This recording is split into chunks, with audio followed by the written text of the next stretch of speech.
Nós já estamos aqui no meio de uma série que a gente começou no mês de fevereiro. Hoje estamos exatamente no meio, que são 7 episódios dessa série. E o nome da série é Testemunha Ocular. Nós estamos falando sobre Jesus. Estamos falando sobre Jesus à medida que ele caminha e João, um dos seus discípulos, observa o que Jesus está fazendo. O título é Testemunha Ocular, João e o Mestre de Nazaré. E o episódio de hoje não é nenhuma indireta para ninguém, não pense dessa maneira, mas chama-se Interesseiros. Você conhece alguém interesseiro? Quem conhece bem uma pessoa interesseira? Quem está sentado lá? Não, essa é melhor não falar. O que é alguém interesseiro? É alguém que aparenta estar interessado no que você é, mas na verdade está mais interessado no que você tem. Quando eu era bem pequeno, ainda criança, meus pais viajavam com alguma frequência, não muito, mas de vez em quando eles viajavam, seja de férias, seja a trabalho. Meu pai chegava em casa e minha mãe com as suas malas, e nós, os 3 filhos, nos corríamos para abraçar nossos pais. A gente não falava para eles o que estava dentro da gente, a gente dava aquele abraço como quem estava com saudade deles, mas olhava para as malas. E em algum momento a gente ficava olhando e perguntava assim: você trouxe alguma coisa para a gente? E o meu pai frequentemente respondia: precisa mais do que eu? Eu trouxe eu. E a gente, eu não é suficiente. A gente queria mais, porque filhos, crianças em geral são assim, Nós somos um pouquinho interesseiros, a gente depois vira pai, vira mãe, e a gente vê o outro lado da moeda também. Então, depois, hoje menos, mas eu já viajei bastante para pregar fora, e quando eu chegava em casa era a mesma coisa. Papai chegou e eles vinham correndo, papai vinha, me dava beijo, me dava abraço e ficava olhando para as minhas malas com aquele sorriso. O que você trouxe para a gente? E eu, imitando meu pai, falava: eu trouxe eu. E os meus filhos muito santos diziam: e você é tudo que a gente precisa, papai. E a gente dava a mão e orava. Não, nada, nunca isso aconteceu. Na verdade, eles ficavam esperando para ver o que tinha na mala, e graças a Deus, na maioria das vezes, sempre tinha alguma coisa para eles. Mas isso é apenas uma dinâmica muito comum em muitos relacionamentos, onde a gente, antes de dizer o que a gente quer de verdade, a gente faz um jogo muitas vezes e fala: não, na verdade eu não estou, mas no fundo existe um interesse oculto. E na nossa caminhada com Deus, muitas vezes isso aparece também. Nós estamos, talvez o seu início da sua fé, o início da sua caminhada com Deus tenha sido por causa de coisas que você queria dele, por causa de coisas que você queria que ele fizesse por você. E em algum momento a gente pode perder de vista que ele é muito maior do que aquilo que ele está oferecendo a você. Não é incomum isso, que as pessoas comecem a sua vida cristã. Aliás, a maioria das religiões acaba oferecendo algo assim. Eu lembro de entrevistar algumas pessoas que vinham para cá, para a igreja, e vinham de uma outra religião. Muitas aqui da igreja vieram da mesmíssima religião e contavam para mim como é que era lá. Eu perguntava e a pessoa falava: olha, eu fui procurar essa outra religião por causa de algo que eu precisava resolver na minha vida, eu precisava de uma solução rápida, eu precisava de que um problema fosse resolvido. E parece que isso é a cara de muitas religiões. Pessoas procuram resolver os seus problemas. Elas não vão lá necessariamente porque aquele Deus merece ser adorado, louvado, mas vem por uma situação pessoal, de certa maneira egoísta. Eu preciso que seja resolvido algo para mim.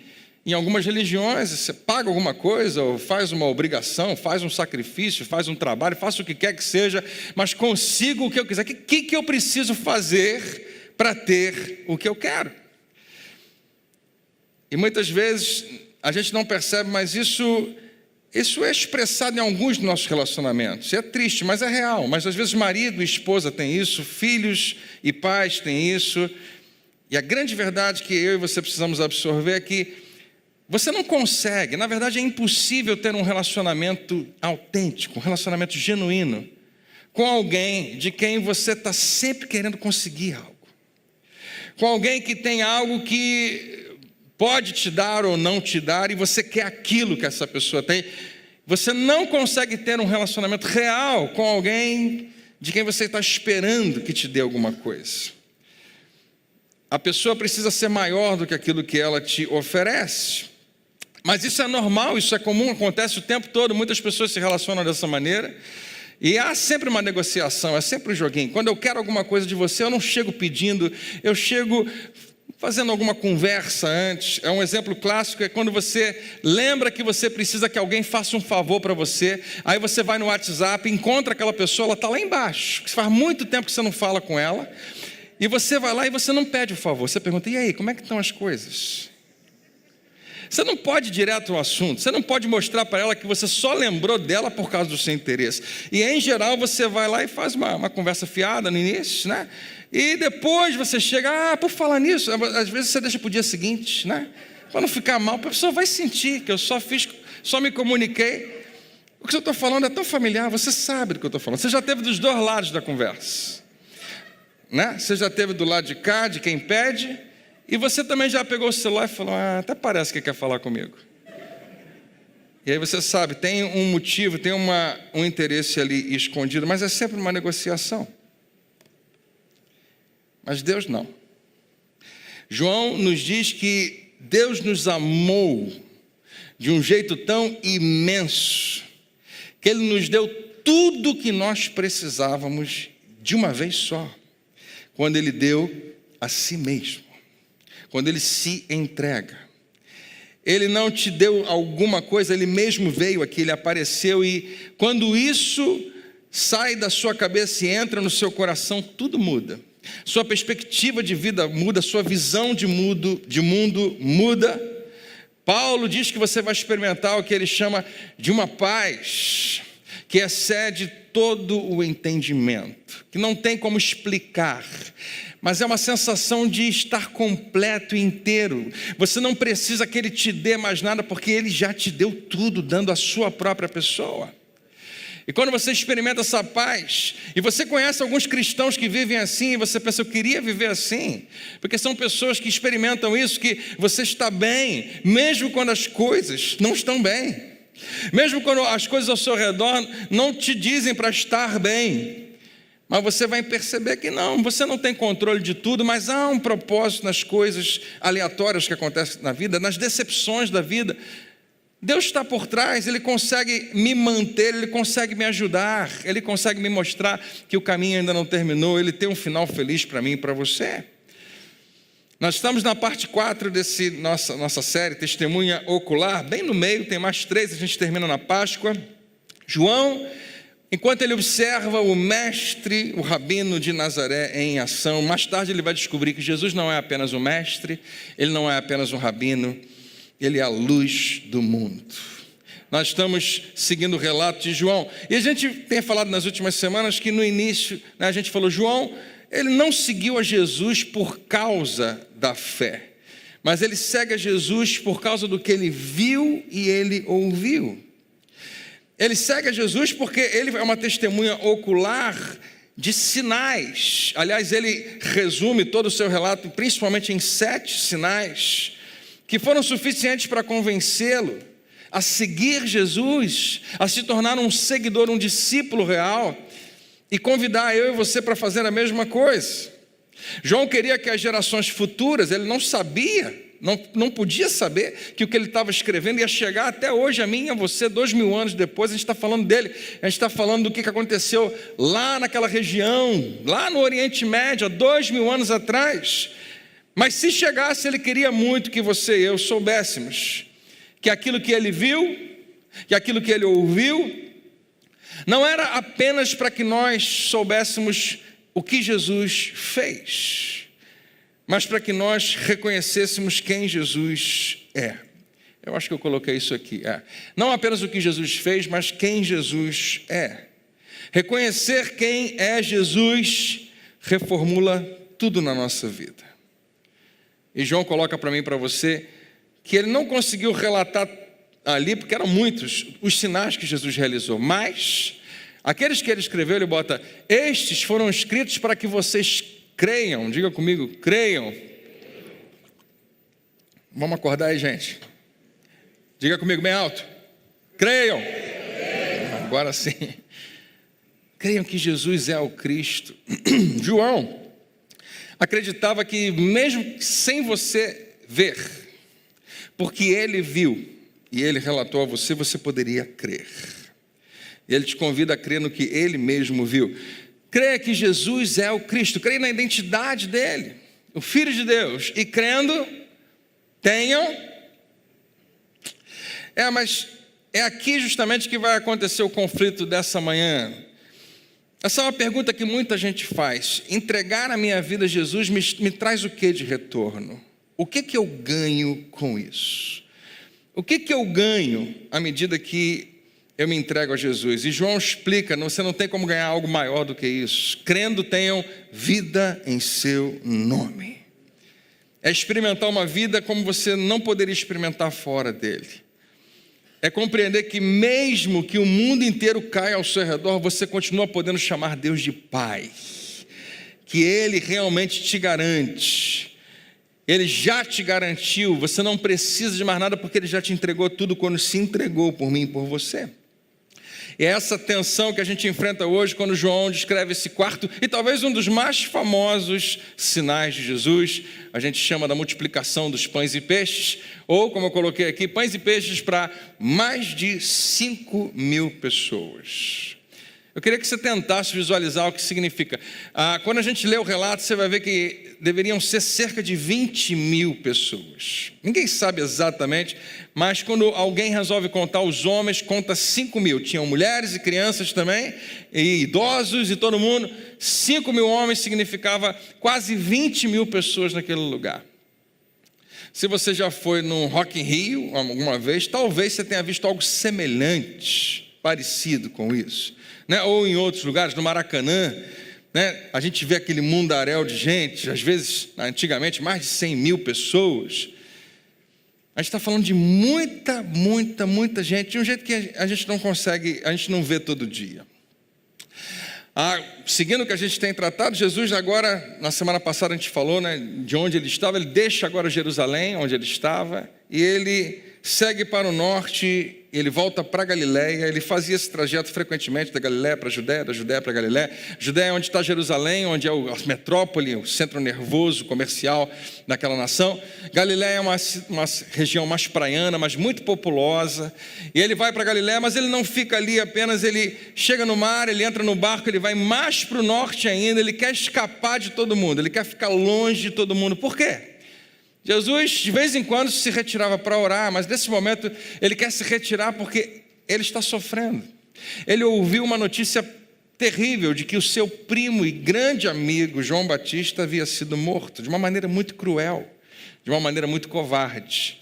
E ele ouve aquela notícia e ele se retira, ele quer ficar um pouco quieto e vai com seus amigos, com seus discípulos. João capítulo 6, a partir do versículo 1. Algum tempo depois, Jesus partiu para outra margem do mar da Galileia, ou seja, o mar de Tiberíades. Quando João está escrevendo isso, há pouco tempo atrás o nome do mar da Galileia estava mudando para Tiberíades, em homenagem ao imperador Tibério. E isso era para provar para mim e para você que quando João escreve isso, os acontecimentos ainda estão muito fresquinhos, aconteceu há pouco tempo atrás, ele faz questão de dizer. E grande multidão continuava a segui-lo. E a gente já vai saber do que ele está se referindo, o que é isso? Segui-lo por quê? Não por causa do mesmo motivo que eu e você o seguimos, não por causa da fé. Mas ninguém naquela época seguia Jesus porque resolveu acreditar nele. Em algum momento isso vai acontecer, mas as pessoas seguiam Jesus porque viram os sinais milagrosos que ele tinha realizado nos doentes. Viram Jesus em ação, fazendo o que só Deus podia fazer e resolveram ir atrás dele. E era muita gente.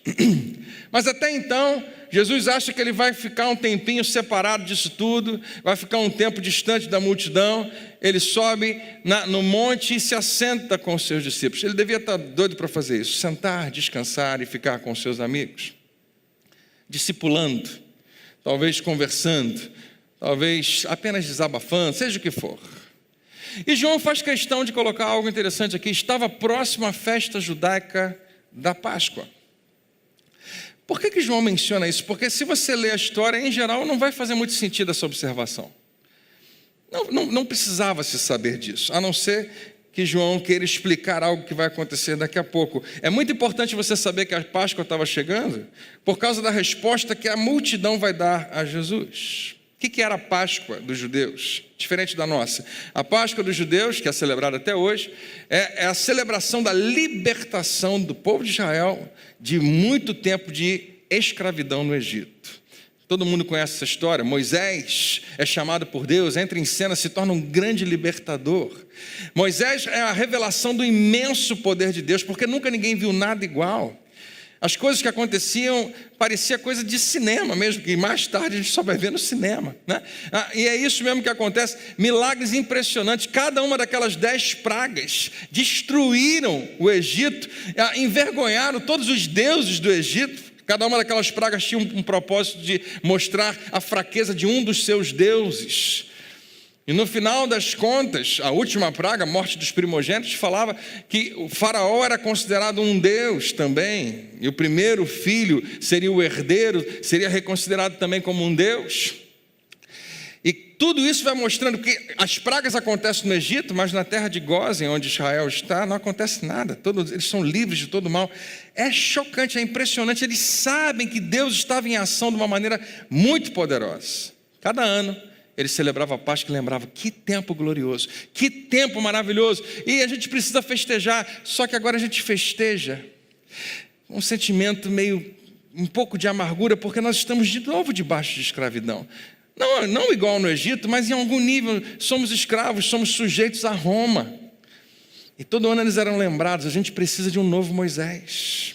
A gente precisa que se levante um novo Josué e faça com que o povo de Israel tenha vitória outra vez contra os seus inimigos.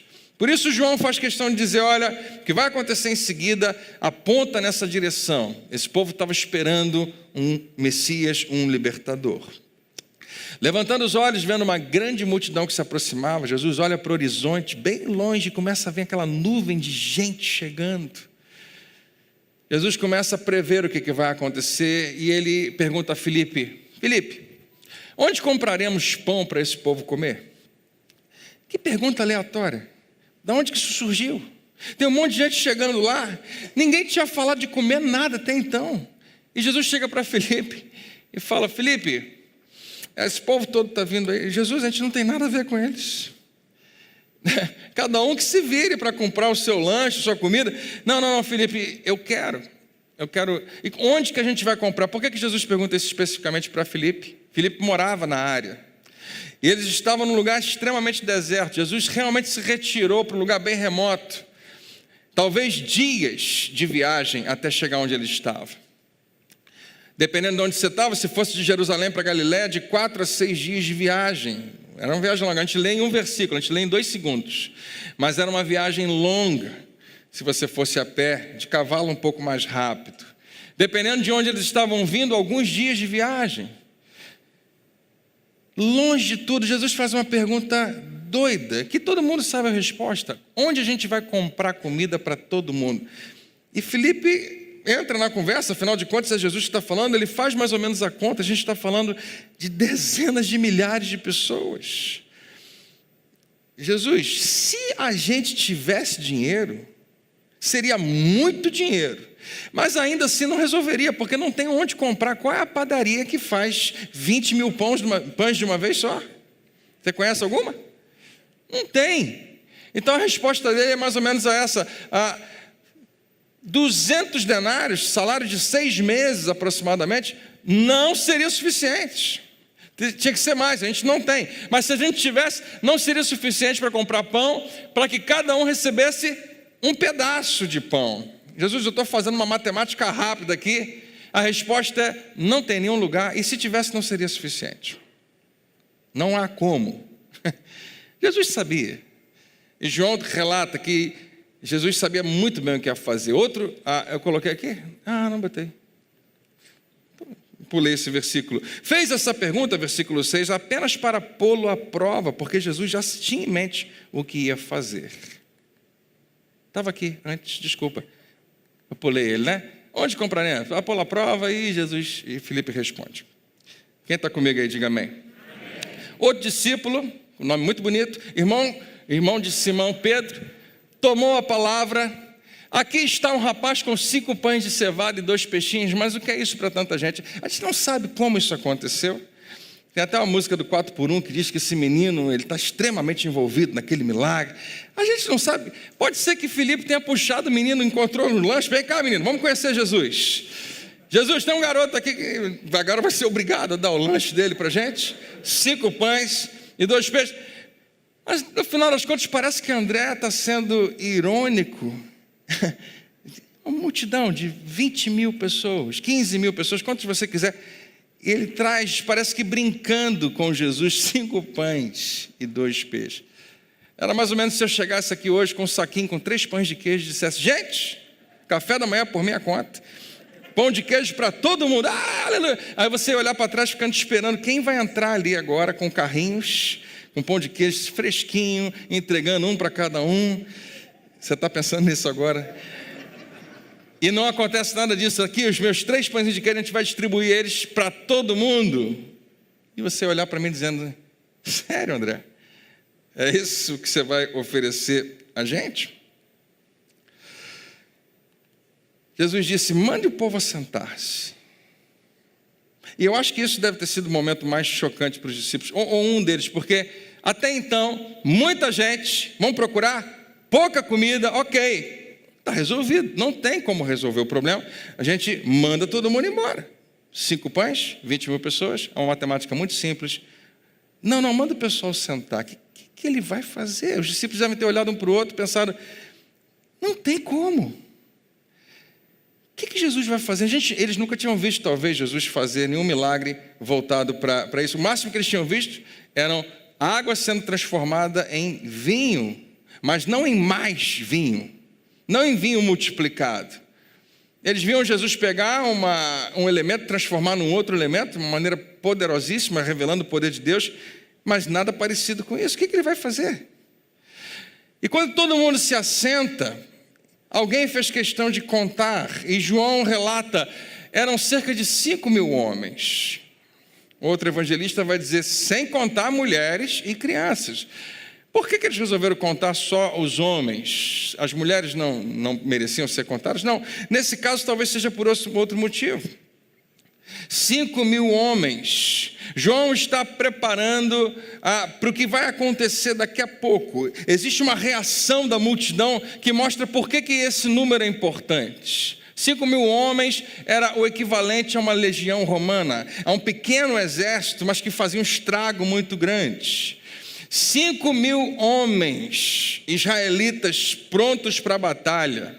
É isso mais ou menos que João está dizendo aqui. 5 mil homens no meio daquele grupo onde Jesus vai fazer algo extraordinário. Aí Jesus pega aqueles pães, a Bíblia diz que ele dá graças. Então Jesus tomou o pão, imagina os discípulos olhando isso. Ele realmente está fazendo isso, porque de vez em quando Jesus colocava eles numa situação que parecia ser embaraçosa. Falava algumas coisas que fazia todo mundo olhar meio torto para Jesus, e ele estava no meio. O que ele vai fazer? Ele realmente está levantando 5 pães e agradecendo. É como se eu tivesse pego aqui os 3 pãezinhos de queijo. Senhor, obrigado.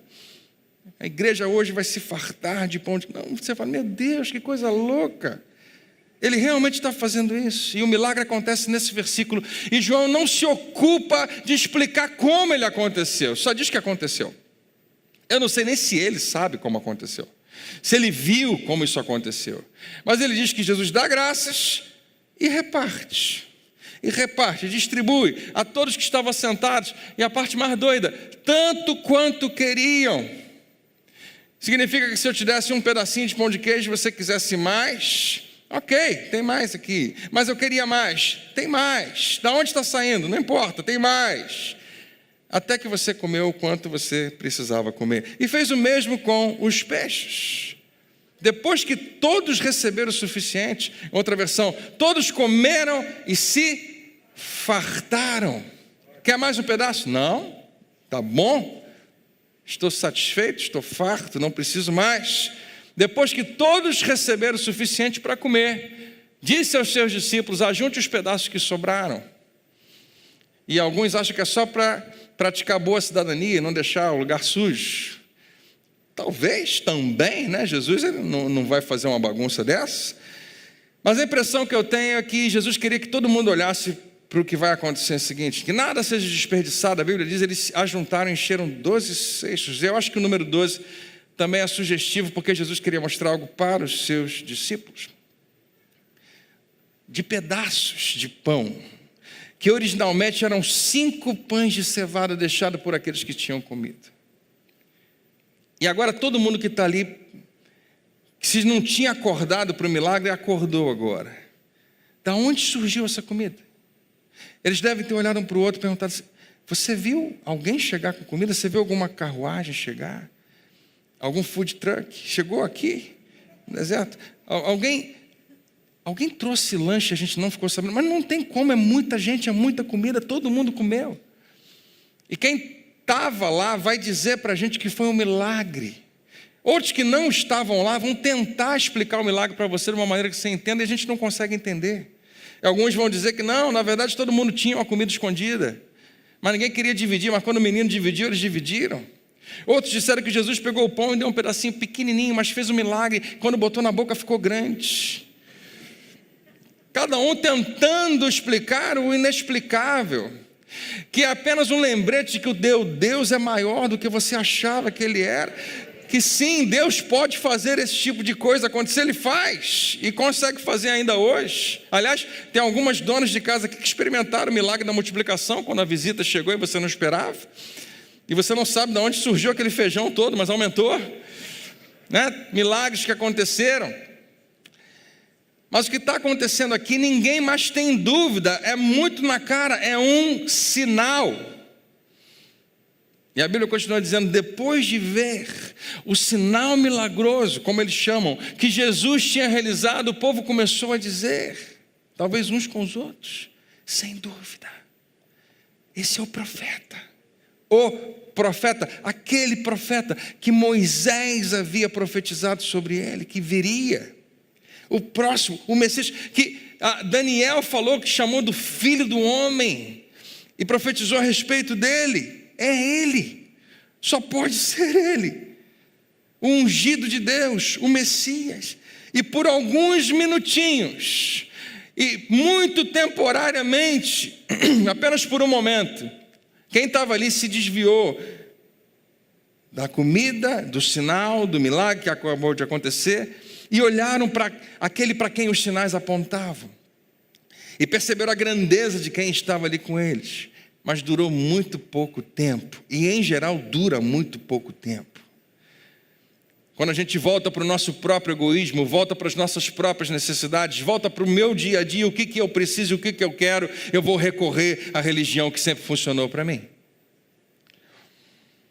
Jesus sabia muito bem que aquilo ia durar muito pouco tempo, e ainda não era o momento certo. Mas nesse momento, nesse instante, eles estão apaixonados pela pessoa que fez o milagre e começaram a pensar como aquilo se aplicava na realidade deles. Se é o profeta esperado, se é o Messias esperado, é hoje, chegou o dia.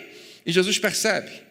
Sabendo Jesus que pretendiam proclamá-lo rei à força, porque não era pouca gente, eles viram a oportunidade, é gente demais.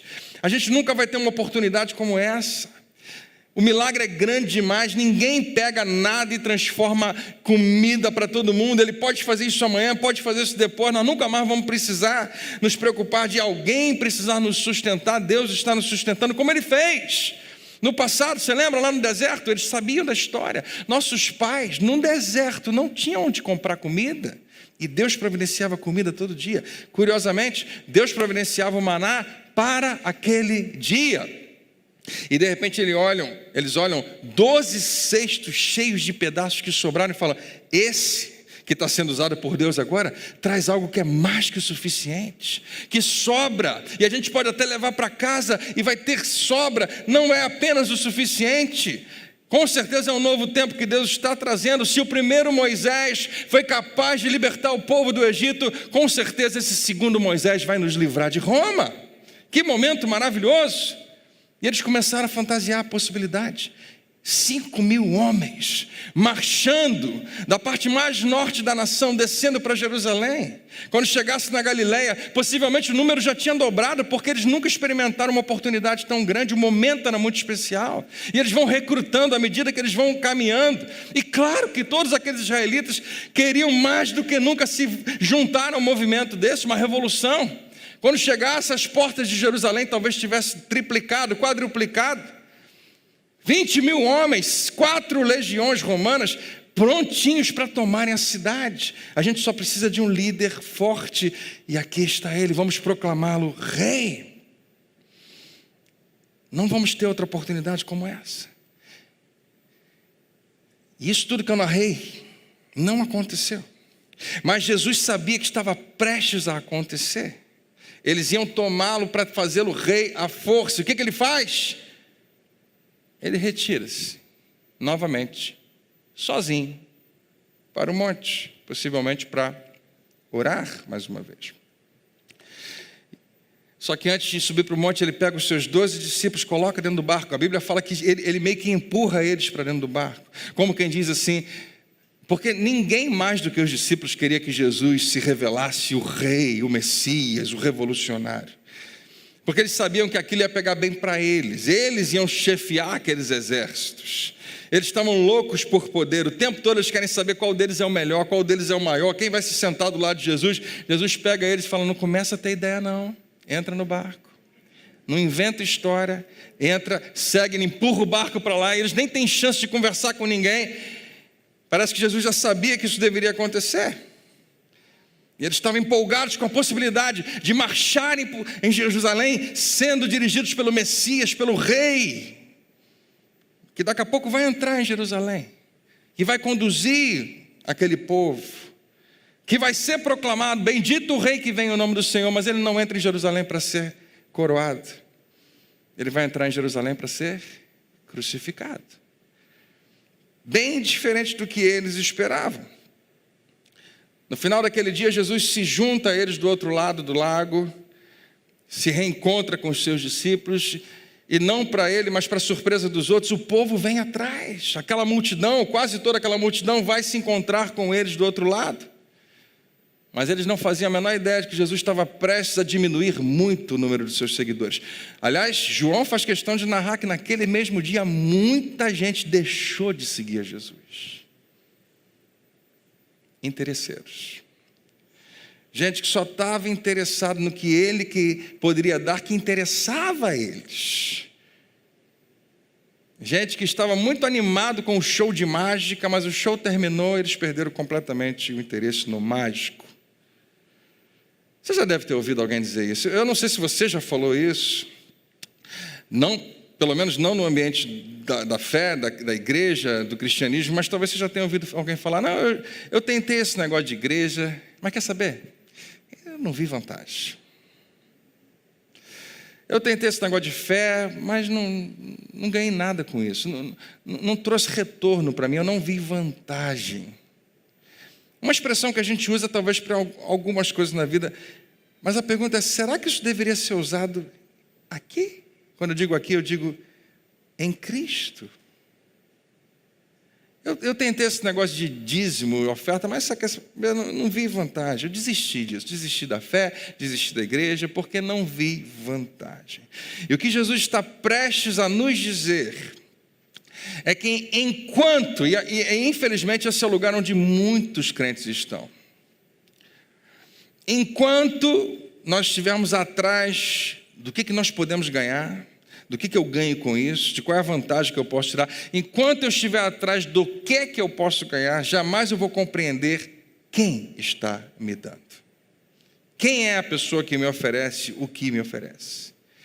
Enquanto eu estiver atrás das bênçãos, enquanto eu estiver atrás do próximo milagre que eu quero que Ele realize na minha vida, enquanto eu tenho planos para Deus, coloco Ele no meu bolso, uso enquanto eu quiser, para que Ele faça o que eu quero que Ele faça, vamos ser como crianças correndo na porta para receber e perguntar, o que você trouxe para mim? E o que eu tenho que fazer para receber? E não vamos ter compreendido o principal. Quando eu encontrar do outro lado do mar, não foram direto ao assunto, porque Esse é o relacionamento do interesseiro. Ele não vai direto ao assunto. Ele não chega e fala, eu quero isso, eu quero aquilo. Não, ele conversa, né, começa com uma conversa mole. E chega para Jesus, ei Jesus, tudo bem? Mestre, quando chegaste aqui? É uma pergunta que eles não estão nem um pouco interessados na resposta. Eles não querem saber. Então, talvez um pouquinho curiosos de como Jesus fez para chegar lá, porque eles viram que o barco ficou. Um barco foi, mas o outro ficou. E Jesus tinha subido para a montanha. Como é que você chegou? Então, um pouquinho curioso talvez estivesse, mas eles têm outra pergunta. Jesus sabe, essa não é a pergunta que vocês vieram fazer. E Jesus não dá conversa para eles, vai direto ao assunto, direto ao assunto deles. Jesus respondeu, a verdade é que vocês estão me procurando não porque viram os sinais milagrosos. Entenda isso aqui, Jesus queria que uma vez que eles viram os sinais milagrosos, eles acreditassem e os seguissem. Eu e você é um convite diferente. Ele convida que você creia que os sinais realmente aconteceram e os sigam. Pelo depoimento de João e de outros que estavam lá e creram. Mas Jesus fala, vocês não estão aqui me procurando, não porque viram os sinais milagrosos, mas porque comeram os pães e ficaram satisfeitos. Comeram, vocês tiveram uma oportunidade que não tem um dia na semana que vocês conseguem ter, de comer e ficar feliz no final. Comida era escassa, você tinha que trabalhar naquele dia para comer no final daquele dia, e em geral ia dormir com um pouquinho de fome. Mas hoje, vocês comeram até dizer chega, até dizer não aguento mais. E vocês nunca experimentaram isso, e agora é só isso que vocês têm na cabeça. O prazer que eu consegui proporcionar a vocês durante alguns minutos se torna a coisa mais importante da sua vida, e vocês perdem de vista completamente quem eu sou, para onde o sinal estava apontando. Vocês perdem o sentido do sinal. Pensaram que o sinal era o principal. Não, o sinal é uma placa, o sinal aponta numa direção. O principal é para onde aponta.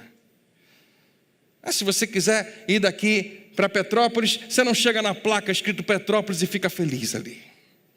Olha que beleza, tem uma placa. Não, o sinal não é o principal, é para onde ele aponta, é onde você precisa chegar. É como se Jesus estivesse dizendo, gente, estivesse dizendo para eles, por favor, preste atenção no que está acontecendo. E ele fala, não trabalhem, não se esforcem, não vivam a sua vida, não entreguem a sua vida. Fica pensando só na comida. Não trabalhem pela comida que se estraga em coisas que fazem parte desse mundo, mas vai acabar. Qual é o próximo milagre que você quer que aconteça na sua vida? Deixa eu te falar, seja ele qual for, vai ficar aqui.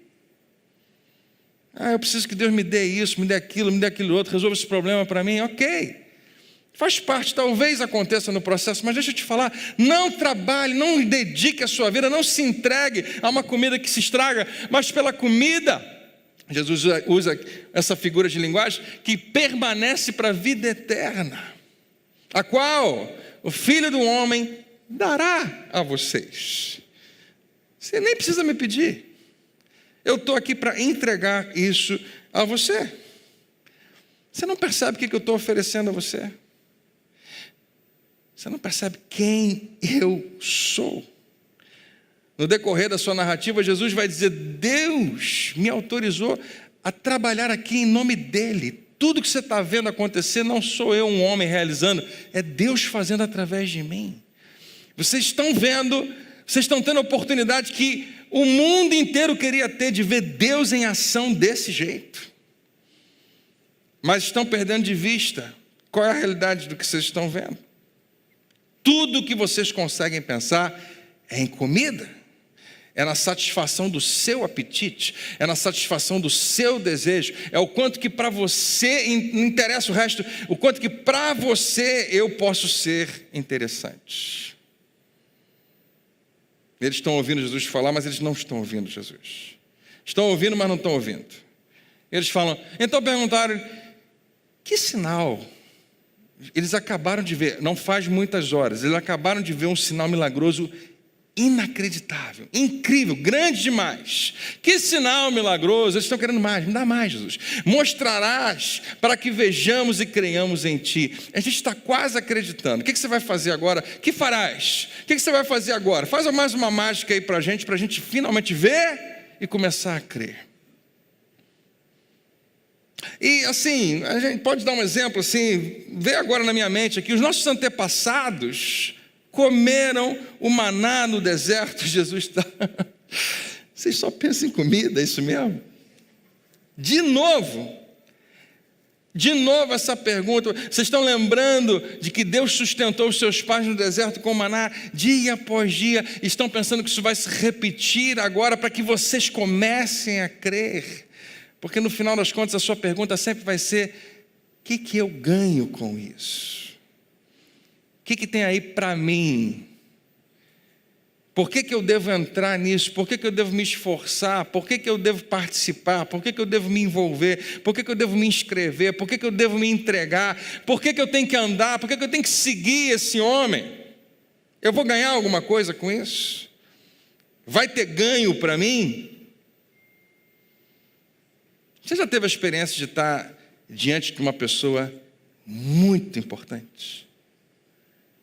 Nem todo mundo já teve essa experiência, mas você já teve a oportunidade de poder conversar um tempo e sentar com alguém que é extremamente relevante, uma figura de grande autoridade, de grande influência.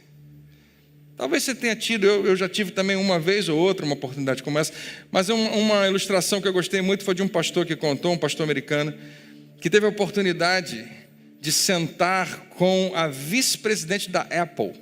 Você conhece a Apple? Computadores, iPhone.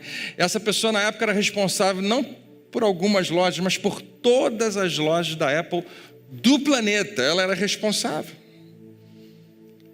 E esse pastor falou: olha, foi uma conversa fantástica.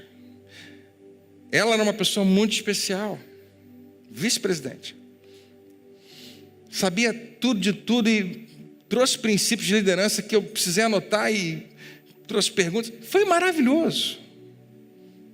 E no final da conversa, ela finalmente fez aquela pergunta que todo mundo quer ouvir. Pastor, tem alguma coisa que eu posso fazer por você? O que eu posso fazer por você? Sério? Você está me fazendo essa pergunta? Eu posso pedir o que eu quiser? E ele falou assim: a minha filha está precisando de uma capa para o iPhone dela. E assim como você, aquela moça também riu e ele riu, porque claro que ele estava brincando.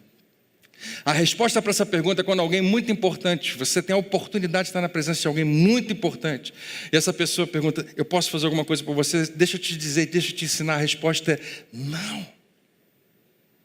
Não, você não tem que fazer nada por mim, você já fez muito. Você continua fazendo, né? Talvez pelo mundo, para outras pessoas, seja o que for. Eu não preciso que você me dê nada, porque estar na sua presença é uma honra muito grande. Pedir alguma coisa a alguém assim é no mínimo estranho demais. É mesquinho, é pequeno. Não condiz com a nossa realidade, que se Deus te dá uma oportunidade como essa. E esse povo, é essa parte que eu quero que você entenda. Esse pessoal está às margens do lago de Genezaré, do mar da Galileia, mais tarde Tiberias, seja como você quiser. Eles estão ali, na presença da luz do mundo. E a única coisa que eles conseguem pensar é no próprio estômago, é no próprio apetite. Não conseguem enxergar quem está na frente. E talvez eles, 2000 anos atrás, tivessem até uma desculpa. Eles não tinham visto o que eu e você vimos, talvez. Eles ainda não tinham ouvido falar de algo que eu e você ouvimos falar. Eu e você não temos desculpa. Nós estamos do lado de cá da ressurreição. Nós estamos do outro lado do maior milagre que esse planeta já experimentou, que o universo já experimentou.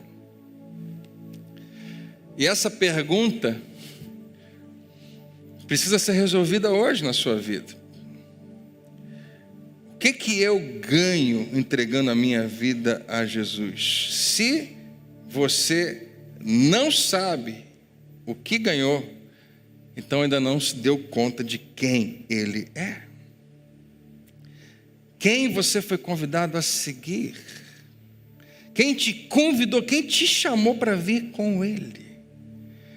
Você está diante, nesse lugar invisível, mas real, do próprio Criador de todo o universo. Será que você está preocupado só com o que Ele poderia te dar hoje? Os seguidores de Jesus, eu gosto de repetir isso, eles moldaram toda a civilização ocidental, toda a evolução, especialmente no que diz respeito a direitos civis, a como tratamos as pessoas, surgiu aqui, e foram os discípulos de Jesus, foram aqueles 12 homens que conseguiram enfrentar um império romano, o maior império que já existiu, que conseguiram enfrentar a força do templo e dos religiosos, e permaneceram. A gente não sabe explicar como a igreja sobreviveu, mas sobreviveu possivelmente porque Jesus, lá em Cesareia de Filipe, falou: eu vou edificar a minha igreja e as portas do inferno não prevalecerão contra ela. E pode acontecer o que for, a igreja vai permanecer para sempre, não vai passar. E esses homens um dia mudaram a história desse planeta, e eles nos convidam a fazer a mesma coisa. Você não foi convidado para qualquer coisinha. Imagine só por um segundo, eu gosto sempre de convidar você a imaginar.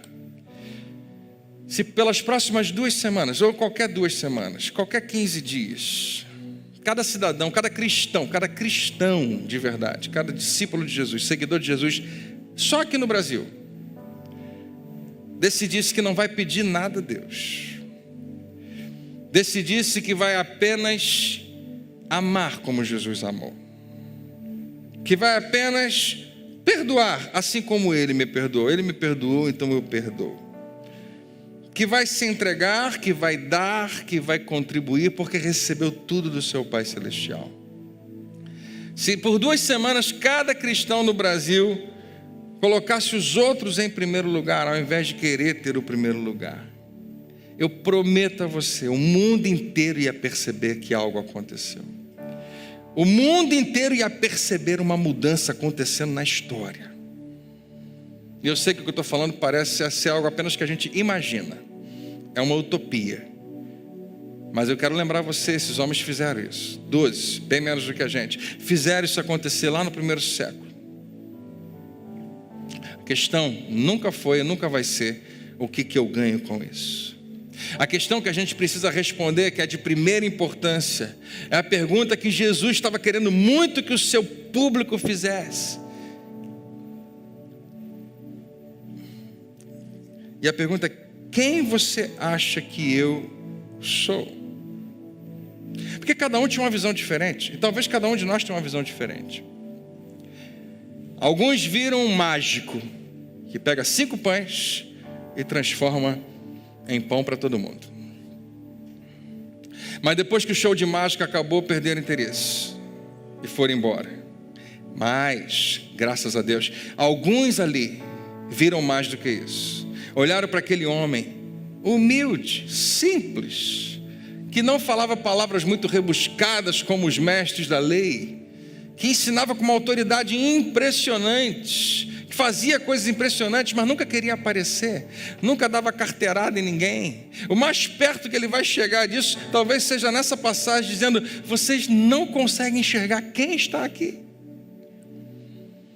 Mas eles viram, Deus está aqui disfarçado nesse homem, Deus está aqui, é Ele, é o próprio Deus. Alguns conseguiram enxergar, e ao invés de pedirem alguma coisa a Ele, finalmente simplesmente resolveram segui-lo. E no fim, Jesus dá a eles muito mais do que eles poderiam imaginar, muito mais do que poderiam pedir. Ele entrega a si mesmo. Então eu pergunto a você, irmãos, cristãos, seguidores, eu espero que vocês não estejam nisso apenas pela comida, apenas pelas bênçãos, pelos brindes, pelo que eu posso ganhar, se você quiser pensar assim. Porque se for o caso, você vai ter perdido o principal. Você vai ter deixado escapar o principal, a pessoa do seu próprio Salvador.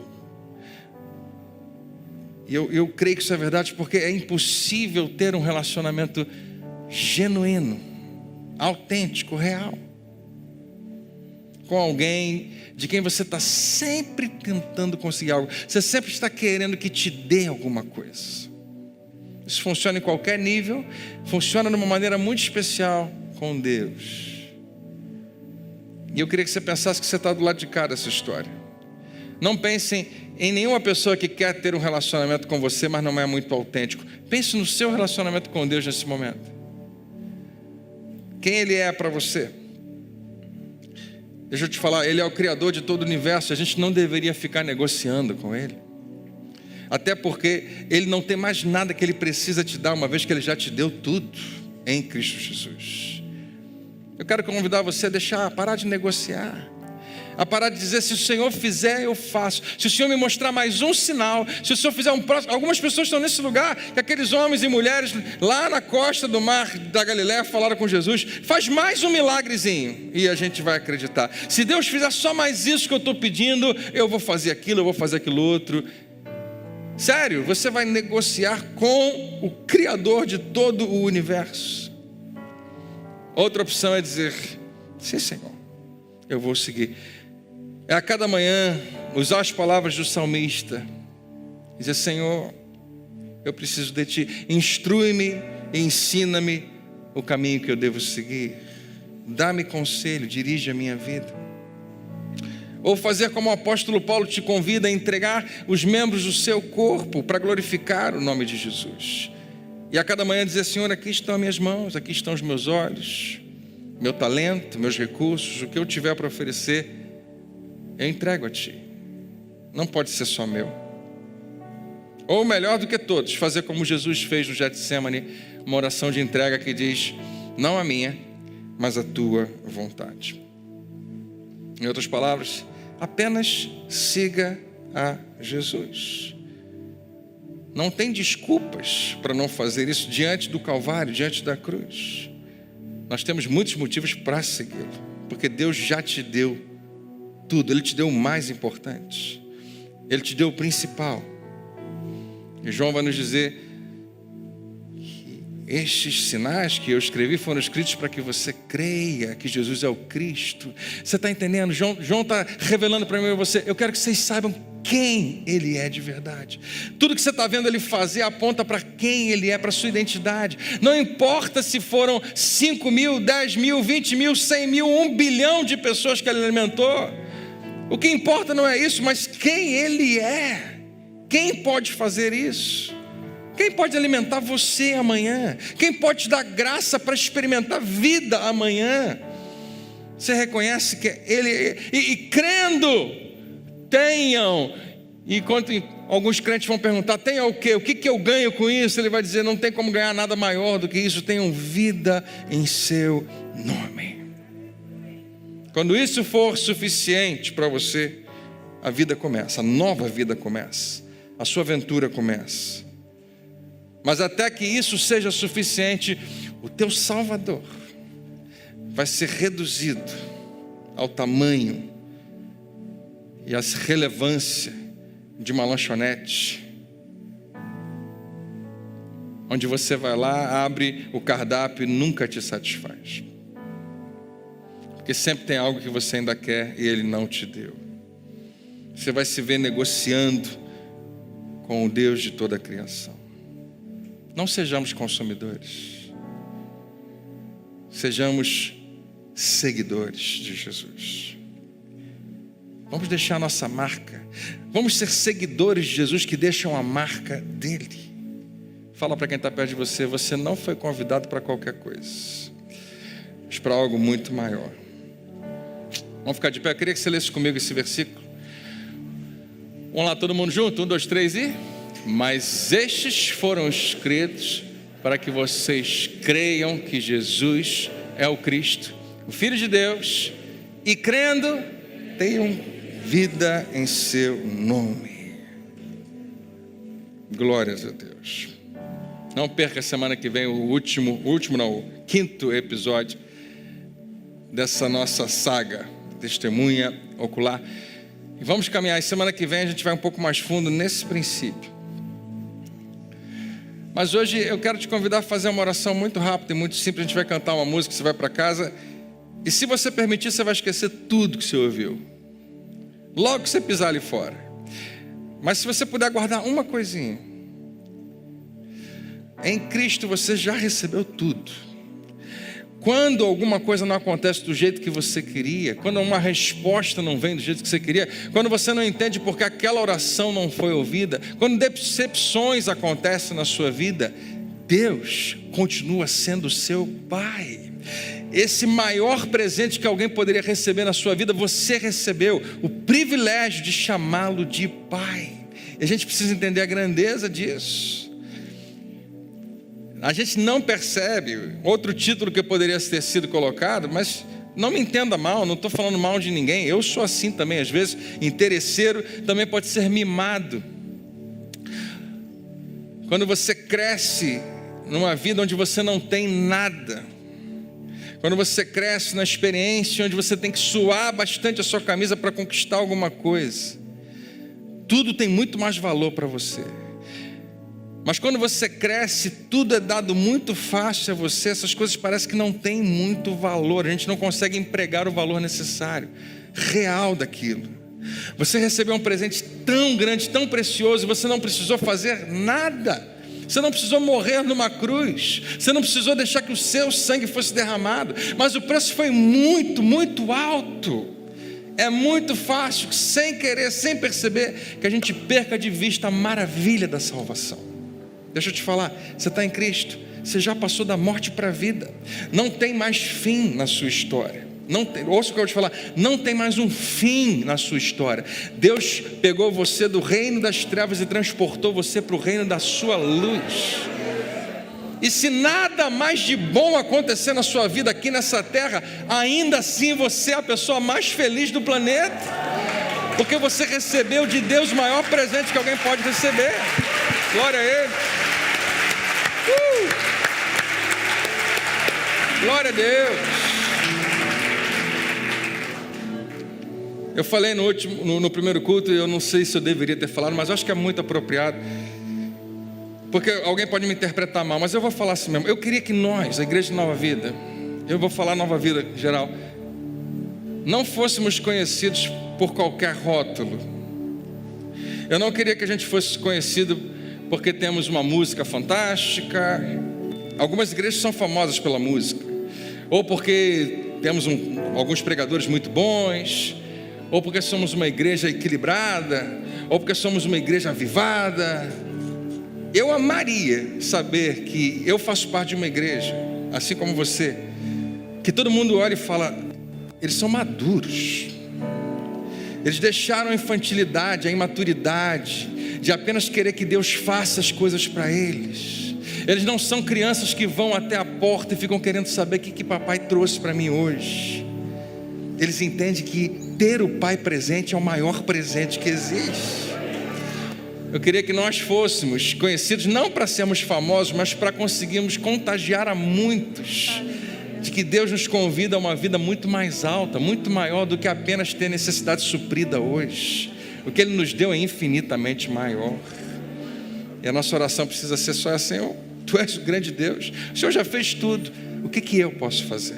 Aqui estão minhas mãos, aqui estão meus pés, meus olhos, tudo que eu sou eu entrego a Ti. Você topa ser essa igreja? Você topa dar algum passo nessa direção? Porque tem gente que não vai topar. Não, eu só quero saber o que Deus tem para mim, eu quero saber o que Ele pode me dar. Eu vim nesse culto aqui, na verdade eu nem quero dar culto para Ele, eu quero que Ele dê algum culto para mim, eu quero que Ele faça alguma coisa por mim. E tem muita gente que vai viver assim. E essa religião serve como qualquer outra, que é tudo igual nesse sentido. O que eu ganho? O que eu ganho? O que eu ganho? Você ganhou tudo. Não tem como ganhar mais do que o que você ganhou. Recebe, toma posse, vive como alguém que entende quem te deu e o que te deu. Amém? Pai, muito obrigado.